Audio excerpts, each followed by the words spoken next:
This is the Power Producers Podcast, where we are refining and redefining the sales game. Rule number one is you have to believe in yourself. You're the only one who doesn't think you belong in this appointment. The prospect has already validated your existence by scheduling time with you. Get it through your head you belong here, go in there, crush it, and close the deal. A place where sales professionals can come to learn from other sales professionals and thought leaders that have mastered their craft. The difference between a good salesperson and a best-in-class salesperson is only 2 minutes. By spending an extra 2 minutes on what you might think is a mundane task in the sales game, you separate yourselves from the pack, you grow your book of business, you close more deals, and you retain your accounts. As well as their peers who are still striving for perfection to achieve their why. I have a wife and 4 kids. Failure is not an option. Real sales professionals, real stories, real results. Are you ready to feel the power? Hey, everybody. Welcome to the Power Producers Podcast, where we are refining and redefining the sales game. We are fresh off of Producers in Paradise in Key West. Still trying to dry out. Man, it was tough rolling out of bed this morning, knowing that I wasn't going to have the pool. breakfast. Just breakfast in Key West. I'm true. thoroughly convinced you could walk into a gas station down there and the breakfast is good. So Agreed. Our guests today are going to get everybody else excited because we'll get excited too, but we already use them. And it is Tina Meyer and Kat Billingsley from Reliable Premium Mangement, who you have heard us talk about multiple times in the past. Ladies, what's up? Hey. Hi. Thanks for having us today. Absolutely. We're really excited. Yeah, absolutely. My pleasure. So, Kat, we'll start with you. And then when you're done, Tina, I don't even need to make another introduction. Just roll. Kat, give everybody sort of the background on who you are and kind of what you do right now. And then we'll let Tina do the same. And then we're going to get into the meat of this thing and share your awesome company with everybody who listens to the podcast. Awesome. Again, thanks for having me on today. I've really enjoyed listening to your podcast. I'm not an everyday listener, but it's when I do, I really kind of pull something from every call. So I really appreciate that. One of the things that I really loved and kind of stuck with me about one of your previous calls was when you talked about how you are a connector, and that is me to a T. And I kind of feel like when it was almost like the moment that I realized that such a value that I brought to the world was being a connector and being a problem solver, was kind of one of my main goals in life or main purposes in life. It's like everything else in my life kind of fell into place. And so I love what we do here, and any agent, any payroll person, any CPA, any client that has ever talked to me, they've almost all heard me say the same thing. And that's I have no shame in saying I am not an insurance brain person. You guys could run circles around me. And you don't need to be. That's not what you do, right? No, I really don't. And so, if I go into an agency and I say, I don't know those things about insurance, but if you don't know more than me about insurance, you need to go back to school. So for me, I really enjoy talking to people and I really enjoy problem solving, and I don't have to be the expert at insurance or at payroll. I have those people, and because I have this really amazing team behind me, I can go out and just talk about what we do. And it's been really amazing for me in the experience. I've been working with this group of companies since 2017, and I really kind of knew nothing about insurance or payroll coming into it. And so the way that I understood things was from that place. So it gives me the ability to explain things in a simpler way, which really, really does benefit kind of everybody.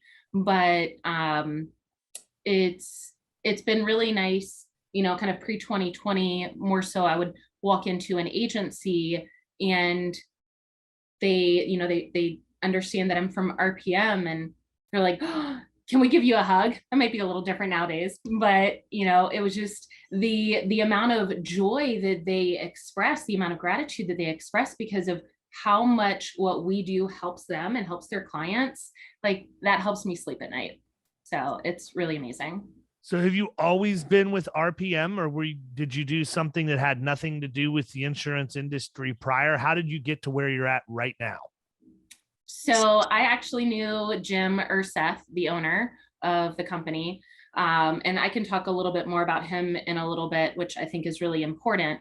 But he and I were friends, and he tried to actually get me to leave my previous job, which I used to manage Verizon stores.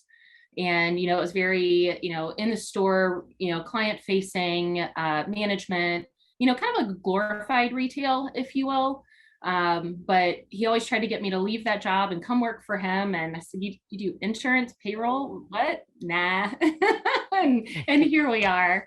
So it really I wouldn't be here if it wasn't him bringing me into it. But as soon as I did step into it, and it started really kind of more of as a 1099, and, developed into all this, but I just clicked with everybody that we work with, and the core values of who we are. It's in such alignment with my beliefs as a person. So it really felt easy. But I mean, my background, professionally speaking, I've done so many different kinds of sales. I used to run a used car dealership, a buy here, pay here, sold cell phones and mortgages and, just kind of a little bit of everything. But I was able to pull different things from different places that really kind of got me here and helped me be really successful. You better quit talking or we're going to try and recruit you, because that eclectic background is exactly what I need in my agency. I don't care where you live. Yeah. Tina, what about you? Tell your story a little bit. Sure, absolutely. So my husband and I have been married for 26 years. I have 4 grown children, 2 granddogs, 1 son-in-law who's actually an insurance agent. So I got him turned on to your podcast. He loves it. Prior to working with RPM, I was a Mary Kay sales director, drove the free cars, led sales teams, and went to the conferences and all of that. Prior to that, I was actually a placement specialist helping injured workers find jobs. So kind of, coming out of high school, I didn't necessarily say, oh, I think I'm going to work in work comp for the rest of my life. And that's truly what's happening. So it's good though. It's good. I love it. Well, listen, if I'm running the math right with 4 grown kids coming out of high school, you didn't have time to do much. No. Started very young, but she bakes bread. We don't know how she has time for all of it. Right. But no, I've been in the pay-as-you-go work comp space with RPM for almost 20 years, truly, and absolutely love the privilege of leading the team of individuals up here in the Minnesota office, as well as our remote employees like Kat down in Florida and a few other remote employees. It's just awesome. I love leading this team. We are very people-centric, and the solution that we provide does involve people, almost more than software. So we really do like to be able to provide that solution to our clients, agents, carriers, all over. So that's a little bit about me. Yeah, you were holding out on us. We didn't know you were in Florida. Where are you?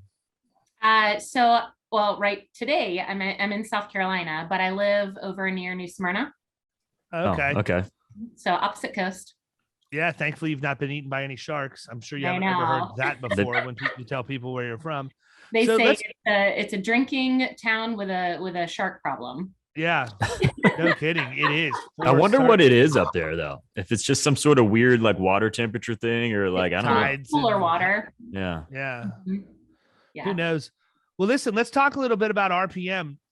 I don't care which one of you starts to break it down, but for those of you who have listened, whether it be the regular version of what we do or Shop Talk, or especially everybody that's in Killing Commercial Insurance sales training, of RPM because it is how we deal with payroll companies that aren't able to place workers' compensation policies on a pay-as-you-go arrangement, or they simply won't do it unless you place your workers' comp with them. And I'm not going to call names of those, but you guys know who it is.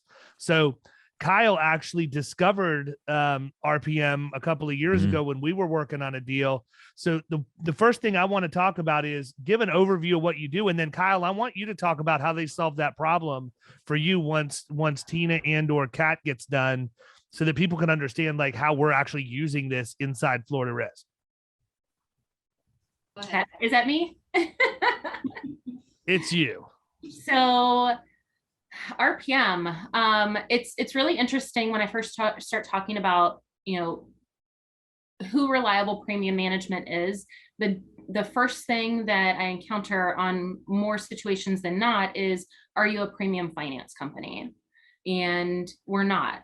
We kind of play it kind of in the same sandbox, but we are so different from even our closest competitors.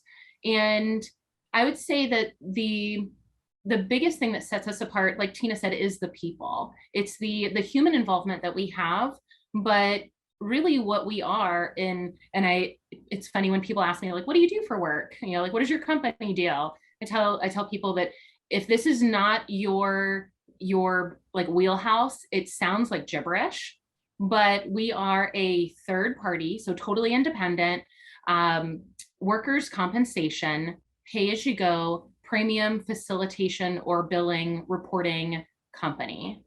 And where we kind of find our niche is that we will work with any agent.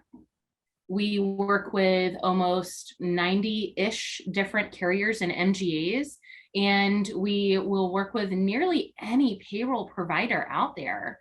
So giving the client, the insured, the policyholder, the ability to choose what payroll option they want and being able to choose their agent is huge. And because we were founded by an agent with the intention of serving other agents, it really kind of fits all of those needs without stepping on anybody's toes, except for some of the companies that we may or may not name.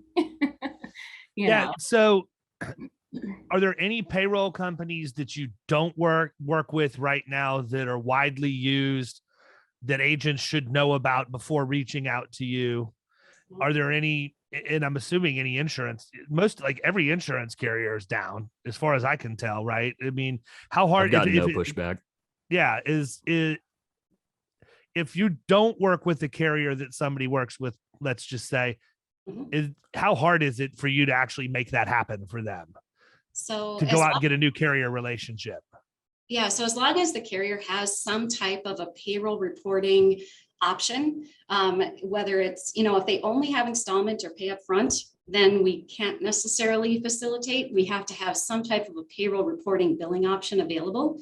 A lot of times carriers or agents will bring us to a carrier and say, well, they have monthly self-reporting. My client doesn't want to do that. They really want their deductions to happen per pay period. We'll actually take that monthly self-reporting policy and turn it into a pay-as-you-go policy. So we'll collect every single time the client runs payroll with their payroll company. And then at the end of the month, we'll compile the data, report and remit to that insurance carrier on the client's behalf.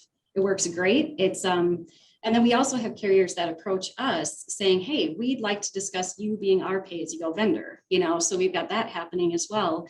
And in that case, we'll actually kind of customize our solution to what the carrier's needs are. All carriers have their own billing software.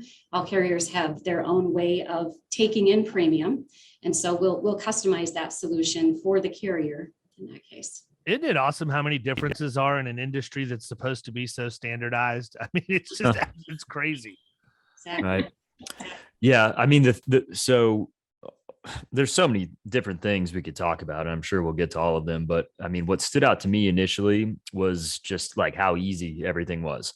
Like to get my client hooked up with you guys, it was a 1-page form, sent it in, and we were done.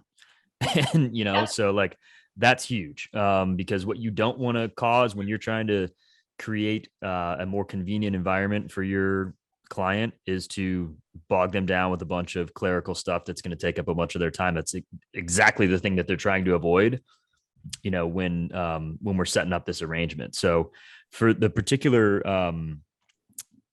situation that I was in was I had a client that was running payroll through a particular payroll company that did not like to not be the agent of record on the workers' comp policy, and that just wasn't going to work for me. So I explored other options and found you guys. I don't even really remember how that part happened. So I'm going to have to go back and look through maybe emails or something, but I want to say somebody from that payroll company suggested it to me, but I'm not sure. But anyways, I believe I reached out to you, Tina, and spoke with you, and I was like, okay, what do we need to do to get this moving? And so that was a really easy, like that's the type of thing that you want to have happen for yourself and for your insured when you're trying to transition them into a new situation. So, I mean, I could not be more, like, there could not have been a better first impression. I'd say that. Great. And Thank you.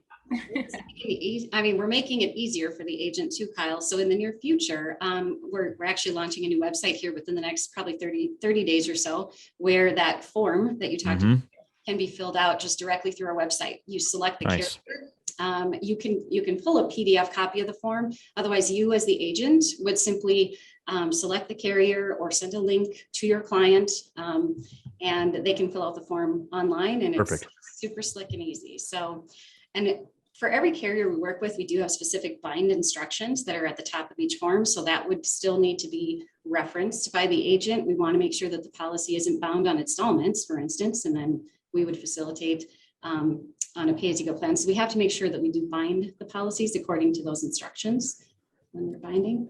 The other thing that I thought was huge was that, when you're trying to create convenience for a customer, typically that comes with a cost, and you don't want that cost to outweigh the convenience.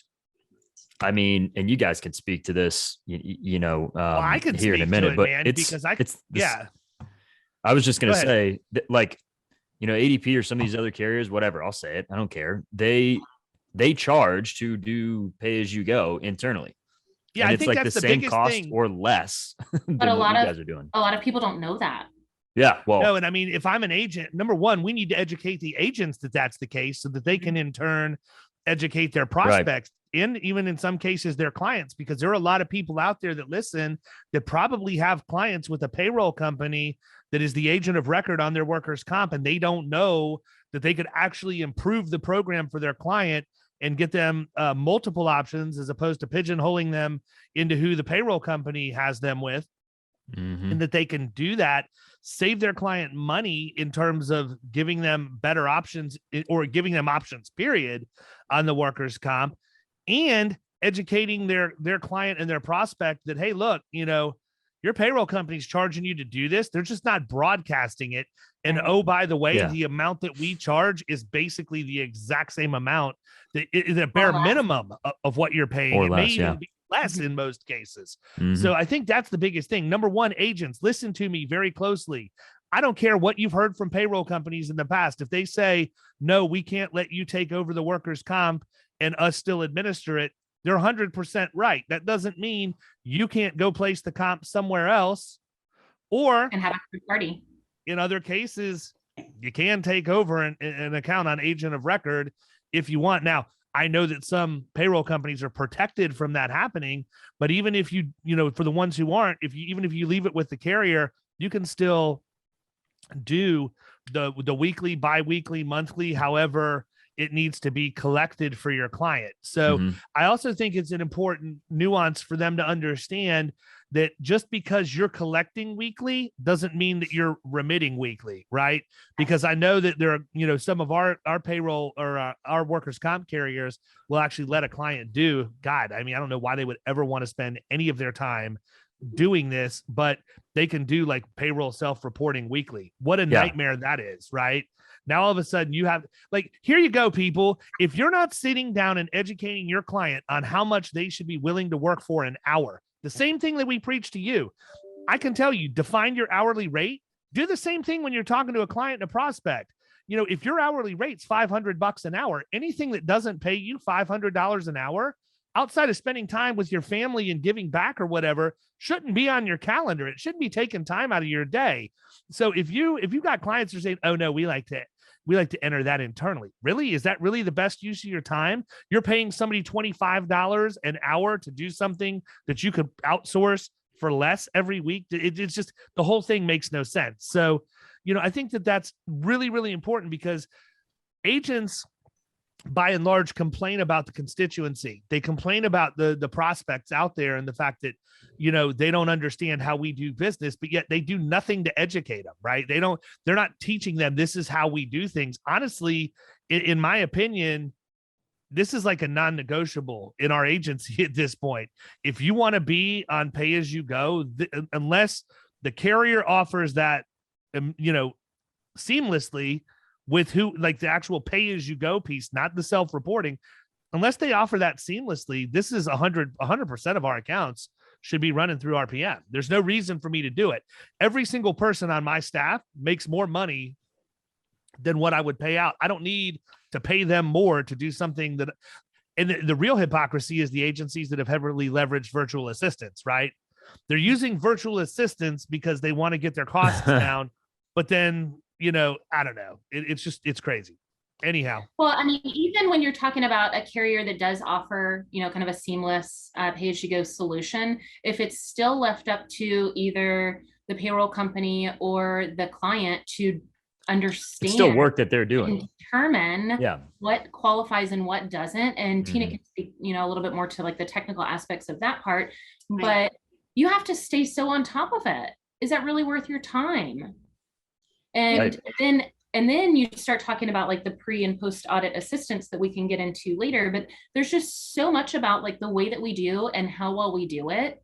And sure, we might not be the right match for every single client out there, but that's fine. We have so much need in the industry for what we do that like we never need to beg for business. Like that's just not what we do. We do what we do it well, and we have really strong core values, and we stay busy all the time. We have grown so much. We've doubled our staff in the last 12 months. Yep. Nice. And we just keep growing, and it's amazing. And just kind of being a part of this is really awesome, because it's not just seeing how much we are able to hire more people and have people grow with our culture, but it's also how we are really making a difference in the industry, and being in a place where we can educate carriers, MGAs, and agents, and the support staff that works in an agency that these options are available, and it is your responsibility to educate yourself. And like you mentioned in a previous call, like our industry, if you're talking about insurance, is filled with people who do just enough, right? And if you want to be somebody who does just enough, somebody else is going to move in front of you. So you can either do more or get out of the way. And we are here for those people that want to do more. So you have said multiple times now, you have referenced culture and core values, and we're going to drill down on that for a second, because everybody thinks that they have a great culture for the most part, and everybody thinks that they have core values, yet few are defined. For most, it's a buzzword. So I was intently listening to hear how many times I heard you say that, and we are like 20 minutes into this thing, and I've heard it about a dozen times. So what makes the culture so unique, number one? And number two, what are the core values that you would want our listeners to know about RPM that you're so passionate about? So I would actually like to answer those backwards and talk about the core values first. Sure. So, like I mentioned earlier, Jim Urseth is the person that started Reliable Premium Management, and he used to be a retail agent. I don't know if either one of you have met him or had conversations with him, but he, back in the 90s, of course, we're, talking about how old he is, back in the 90s when he was a retail agent, he ended up building relationships with payroll people, and those payroll people would send him leads.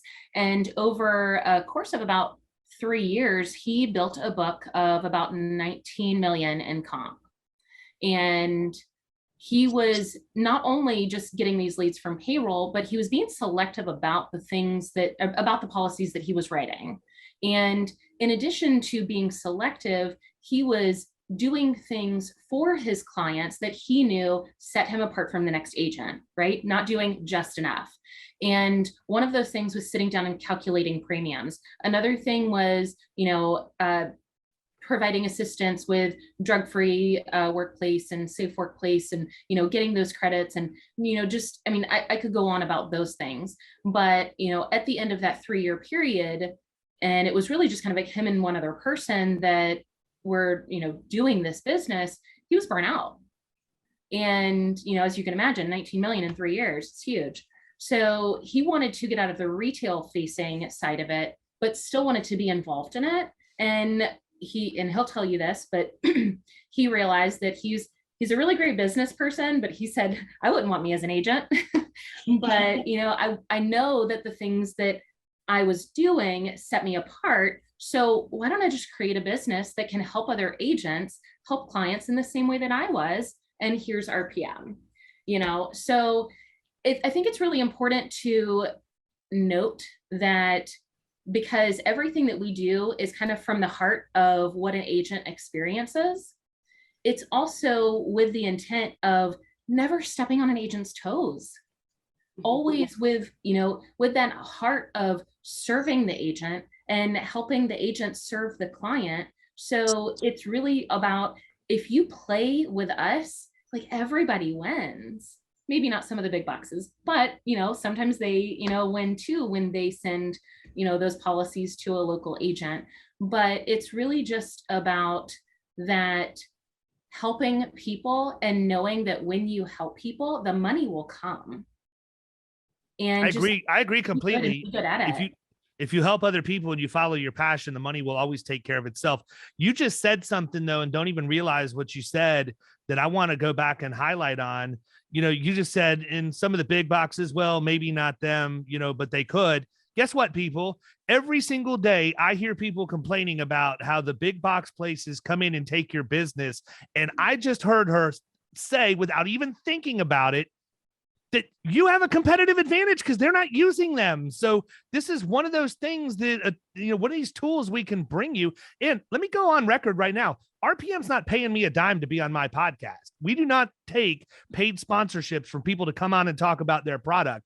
I'm never going to do that. I've said that as long as we've had the podcast. Any company that we bring and interview are people that we believe in, companies that we trust, and we actually use in the agency. Period. So this isn't a play for me to pump them up so that I can validate any money they gave me for this interview. We're not getting paid for this. So I'm telling you, if you're looking for ways to be competitive against the publicly traded firms, the alphabet houses, or whatever else, we have to scratch and claw for every single advantage that we have available to us, while many times these much larger companies with unlimited bank accounts just laugh it off, thinking you don't need to have it. This is how you beat them. This is how you win every single day. You go where they aren't. And this is a place that they're not. 100%. 100%. Go ahead, Tina. I did just want to speak very quickly about, so carriers do offer their own, payroll reporting options, but you're leaving a lot of exposure on the table there. You're leaving the idea of what is and is not subject to workers' comp up to the business owner. How many average business owners out there actually know what is and is not subject to workers' comp? I can tell you where 100% of them know what it is, because I actually wrote an ebook on audit preparation that lines out what is and what is not remuneration, right? But yes, to your point, Tina, you're 100% on track, because there's a big difference between remuneration for workers' comp purposes and what is payroll. Period. It's not just payroll. Most business owners we talk to don't even realize that you don't pay the full workers comp on the full overtime premium, that it's 100% straight time. And it just begins with that.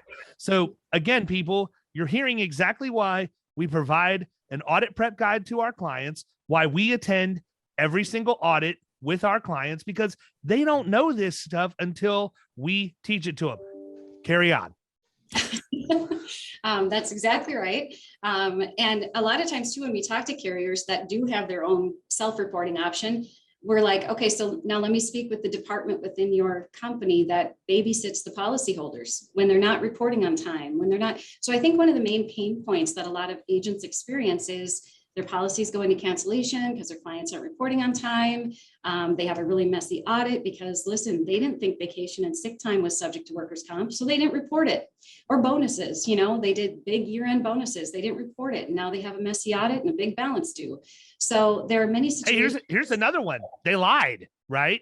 How many times? And I can tell you, I don't mind saying it. I know you probably don't want to, but you'll deal with clients that are dishonest. They're going to sandbag on it doesn't matter if they're weekly, biweekly, monthly. If they don't have the cash flow for the workers' comp and they're in control of what does and does not get reported, I hate to rain on everybody's parade, but workers' comp's one of the first places people are going to go, and they'll underreport the payroll, because if you're in a monthly self-reporting arrangement, you don't have to send in like your 941s and everything quarterly in most cases to validate back against that. And what happens is people sandbag, and then it's just like not going to the gym.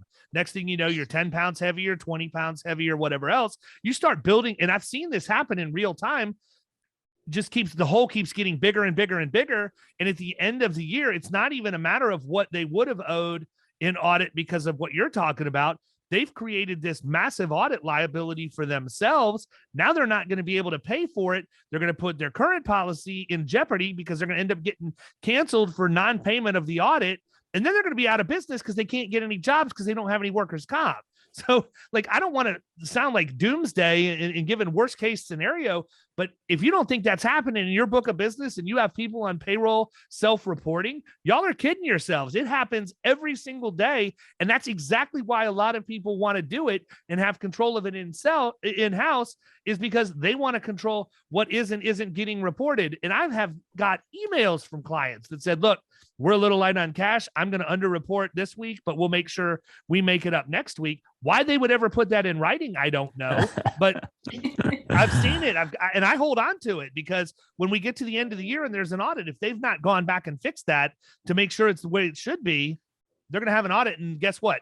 Most of the time, we're the ones that get blamed for that, even though we had nothing to do with that process. So I want to make sure I've got documentation for it. Yeah. And, kind of going back to, or really kind of coattailing on what Tina was just saying about when they're going through the policy term, yes, what you both just said about, we're leaving it up to them to understand and be honest, right? And do it right. But when they're doing it on their own, if there is an issue, call it an NSF, call it a stopped reporting, call it a stopped running payroll, call it a whatever that prevents their payment from being made.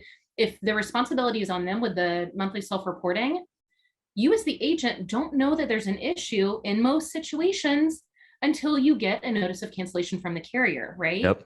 So when our PM is involved, because we are doing that calculation and collection on a true per pay period basis, if we have an issue, of course, we're going to try to reach out to the policyholder and try to get that resolved. But if we can't get in touch with them, if they're not responding, or if we just cannot get a resolution, our next step is our standard is to pull you back in as the agent. We know that that's where the stronger relationship lies.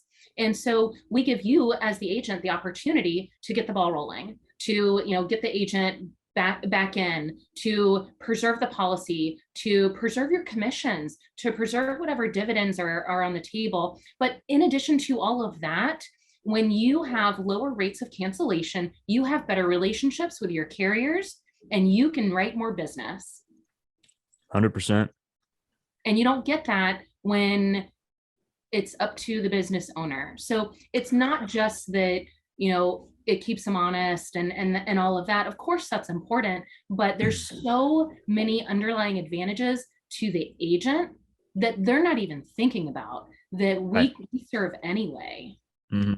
Yeah. And I mean, like you ran through a couple scenarios, but sometimes people are getting on there and reporting and they get a phone call, totally forget what they're doing and get involved with their business. And then it just doesn't get done. So there's obviously like honest mistakes and stuff too, but yeah. I mean, what you guys do completely avoids all of that. And I think, for what it costs to do that, it's it's a no-brainer for us. That's why we use you guys, and that's why you guys are sitting here talking to us.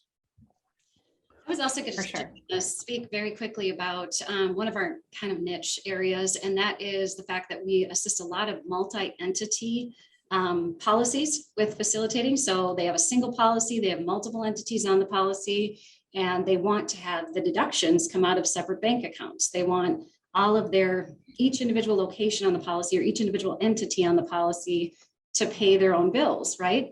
And then also have maybe a customized report or something that we can feed back to the controller so they can see that breakdown. That is one of the ways that we customize our solution. We don't expect your clients to fit into our box, okay? They don't have a portal to log into. We grab all the data from the client, we get linked to their payroll company, and we develop an invoice for the client on a per pay period basis.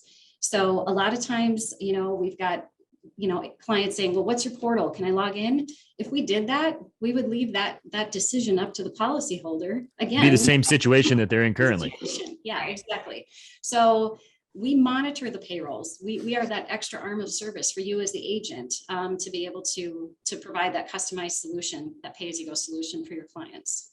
And Let me tell you guys what I just heard.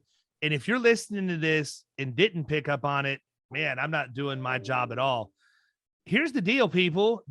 What I heard, and confirm that I'm correct when I say this, Tina, is that you can handle breaking it up into multiple entities, each paying their own load, whatever else. So if you listen to this podcast and you have not heard that before, then you need to go back and re-listen to every single podcast we've ever done, because this goes hand in hand with what we tell you about how you set up multi-unit, multi-location workers' compensation accounts for what? For claims. Yeah, there you go. If you're going to hold them accountable to the individual unit operator for claims, guess what Tina's company is going to do for you? She's going to make it really, really easy for you to calculate an individualized loss ratio per location. So now if you're using software like Todd Tams' Mod Advisor, that you can break down the claims and even the mod by location, you can even create the loss ratio by location because of their reporting combined with you setting up the loss runs on the front end, and you're going to look like an absolute superstar. More importantly, what does that sound like to me?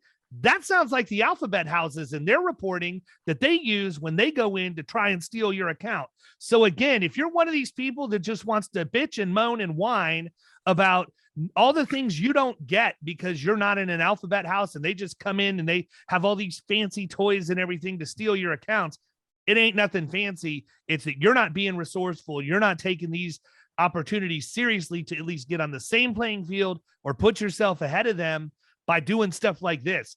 Think about this. You go into a renewal and you have a mod cost per location. You have the claims reported per location. You have a loss ratio and the premium allocation per location. You're not doing any of this stuff yourself. Tools are doing it for you, which gives you the ability to do what? Freaking just have the absolute perfect proposal or renewal when you walk who's in the door. Who's going to be like, nah, you don't know what you're talking about. Yeah, we're good. We want to stay with the same guy that shows up once a year and tells us what our increase is. And not a chance. This is how you win. I can't say it enough. There you go. Yeah, and we do that for a lot of agents. We, on request, we will pull reports for agents and provide them with a report of actual payroll by state and class code for the entire policy term, from policy inception to maybe 2 months prior to renewal. They can then be more educated on figuring out exactly what the renewal needs to be. So you don't even have to bother your client. You just come back to RPM and you ask us for that report and you've got what you need. It's golden. So nice. Yeah. What else? What have we not talked about yet? What haven't we talked about? Because I feel like we've already given our audience enough information. You're exactly right. We haven't talked about pre and post audit support, and my ears perked up inside my headphones, which was kind of awkward when Kat said that. So why don't we do that? And then that'll give, I'm sure that we'll have enough fruitful discussion that we'll go ahead and wrap up after that. So Kat, bring it home. So I didn't really, and keep in mind, not insurance brain, right? So the value of our pre and post audit assistance didn't really click for me until I was making agency visits and really getting the feedback from them, right? So, when we go from pre-audit assistance, communicating with the policyholder, giving them a heads up, your policy term is coming up. Of course, we don't say your policy term is ending or I'm sorry, expiring or renewing, because we don't know that, right? That's not for us to say. But the current policy term is coming up, so it's time for you to start thinking about your audit. And if we're facilitating those premiums, then we have the ability to go in and when we're linked to their payroll, we can pull the additional reports. And we can pull the reports because we know, I say we, I mean, Tina and everybody that works in the office, we know what reports are needed for that audit meeting, right? And then we can pull the report from our system that gives it a per pay period breakdown. So it makes audits so much simpler. Tina, do you want to add anything to that pre-audit? When we first take on an account, we look forward to the audit. Like, we are forward thinking. So when we first take on an account and we start pulling payroll data from whichever payroll company the client is with, we right away look at how are we going to pull a report at the end of the policy term that's going to be very easily ready for the auditor to just take that and interpret. So sometimes we'll build custom reports within payroll company platforms that will encompass all wages subject to workers' comp. We don't very often rely directly on the workers' compensation report in the big box payroll companies. They aren't always accurate. And so what we like to do is really just look at that audit right away, right from the get-go. Before we even release a client out of our new client setup phase, we make sure that there is a report available at the end of the term that reflects the wages subject to workers' comp. So, but yeah, and Kat's exactly right. About 45 days prior to the end of the policy term, we just send them a little courtesy, letting them know that we can do this for you. If you'd like us to, we can go ahead and pull reports for the purpose of your audit. That way your team doesn't have to do it. Get you prepared. Yes, there is an audit. Every carrier does an audit, and how they do it is up to the carrier's discretion. And what we should be doing as agents too is letting them know that that's coming. Be like, hey, the audit's coming up, and our PM's going to reach out. They're going to touch base with you and put this stuff together and make this as painless as possible. It's definitely been a little bit different since COVID. We would, used to go out 100% of the time and be sitting there in their office and doing it all. But it's changed a little bit. So that's a super helpful, thing that you can do for your insureds. Yep. And then go ahead, Kat. Oh, okay. So once the audit is complete, we need the invoice and the worksheets, and we will actually audit that audit. So we will go into that audit and review it for accuracy. We'll look at all of the same things that we look at when we're onboarding a client, right? Because it's all the same. Like Tina said, we're forward thinking. They're not thinking about the audit, but we are. So we go in and we review it for accuracy and provide you with the feedback. And if a dispute needs to be filed with the carrier, then we will help facilitate that. But it's really, really amazing just to see some of the results that come from that. And in addition to that, and Tina, you might want to add on to the actual audit review part, but it's important to also remember that this audit review is included for all RPM clients at no additional fee. Let me ask you a question, and I hate to put you on the spot. And if you don't have the figure, then feel free to tell me pound sand. What do you guys think it would cost for somebody to pay an independent third party to come in and do that audit review for that? I mean, I know what I would charge. So most of what we've seen is percentage based, right? Contingency. So, that's an extremely expensive way to do it, right? Yeah. Because, and I love that. Like, that's one of my favorite ways to make money is to just split found money 50-50 with the prospect or the client at that point. They're never going to be my client because we're not going to allow our client to get in that situation. But if you're a prospect, one of my favorite things to do is enter after renewal pre-audits, because I know the agent is already they don't have time to help with the audit because they're back counting that renewal commission, not realizing that the account is completely at risk because I'm in there supporting their client at audit and they're not. But I mean, even if it was just an hourly thing to sit down and do that, a decent accounting firm, I mean, a good accounting firm is going to cost you $400 or $500 an hour. If it takes them even just an hour to do it, it's $500. If it, we can all do the math from there. So the fact that that's included as being one of your clients is huge. And guess what, agents? You don't have to do the audit review. You're literally having your client pay to use this service to make their life easier and focus on running their business better. And they're making you look really good through the by location reporting that we already talked about. Now they're going in and validating the audit. I don't know what else they could ask for. Right.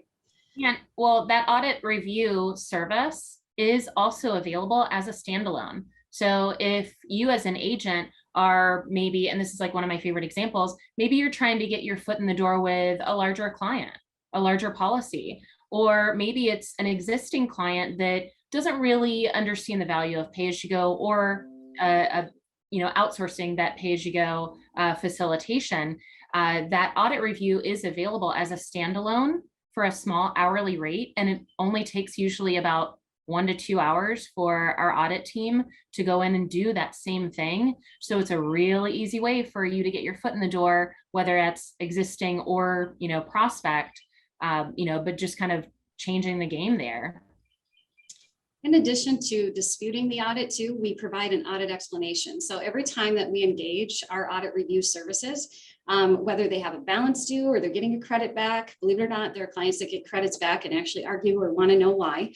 And of course agents do, because you guys are getting a charge back. And so in that case, we provide an audit explanation, and we always copy the agent on that. We want the agent to know exactly why there was a discrepancy, if there was one. And believe it or not, pay-as-you-go policies, it's a good thing that they are still audited because of obviously uninsured subcontractor exposure. There might be other things that happen if you highly overestimate the policy at the beginning of the policy term, and then they land half, of what they estimated. Well, there could be a change in net rate from audited net rate versus issued net rate. So there are reasons, but I think it's important for every business owner and agent to know and have an explanation as to why there was a balance or a credit. And, before just saying, hey, you got to pay this. I think there's a lot of agents out there that just kind of say, you have an audit balance, you better go pay that. I think it'd be much more service and friendly, to be able to say, well, we have the service over here that can explain the audit balance and then they can take that information and apply it to their future policy terms, right? So if we call it mistakes, in previous years, well, let's correct those mistakes and make all of our lives easier. Yep. Absolutely. People, if you did, I don't know how, I don't know how. I don't know. I know what man. you're about to say, but I don't know. I think about it, and it goes back to what I say every single time I get up and speak from the stage publicly. And that is, we are in an average industry, period. The insurance industry is full of a bunch of C players that do just enough to get by and make a really good living in the process. If you are listening to this podcast, there's a 99.999% chance you are not a C player because you're already investing in yourself. So listen, there's a lot of average people out there that aren't going to use this solution. They're not even going to listen to the podcast to know that it exists. Everybody that heard this today now has another leg up on their competition when they go out into the marketplace. And not only did you hear from RPM about what their product is, does, all of that, but we have given you guys a roadmap on exactly why that's important, how you could use it, and what you should talk about in the marketplace to differentiate yourself by lining up with them as a partner. So I don't know if y'all have any parting words that you want to share to make sure that we cover 100% of everything. But we've been going almost an hour and giving these people pure gold. Mm-hmm. Agents, it is now on you to act. It is now on you to execute. I can't come there and sell the insurance for you. You have to do that. But you are hearing exactly the things that we're doing in our agency, and having a partnership with RPM makes all the sense in the world. It costs you nothing. Yeah. It costs you nothing. The cost is passed on to your client who's already paying it anyhow. So how do they get in touch with you guys in the event that they haven't already been hooked up with you? They can simply visit our website, reliablepremium.com, click on download forms, and they would have the option to see if any of the current insurance carriers that we work with align with carriers that they are appointed with. If they have further questions on the process, if they'd like us to do a quick phone call with their client and the agent listening, that's typically Or training with their agency. Yeah, Kat does a wonderful training with agencies, so she can Nice. certainly go out and do that as well. And we're also on LinkedIn. Yep, absolutely. That's where I communicate with Kat, actually. So listen, you guys did an awesome job. I honestly learned more about what you're doing. I thought I had a pretty good handle on it, but in case you couldn't figure it out, I'm kind of pumped up about it. Like, I had every reason to come in here dragging my feet, eyes half open this morning after Producers in Paradise, but I'm amped up and ready to go. Sweet. Yeah, absolutely. So people, reach out to them, make a difference in the lives of your clients and prospects and your agencies, which ultimately makes a difference in your wallet. Until next time, we'll catch y'all later. See ya. Thank you. Thank you. See ya. You've been listening to the Power Producers Podcast. You can follow Killing Commercial Insurance on Facebook and YouTube. And if you want to take your game to the next level, check out our book, The Extra 2 Minutes, and our website, killingcommercial.com.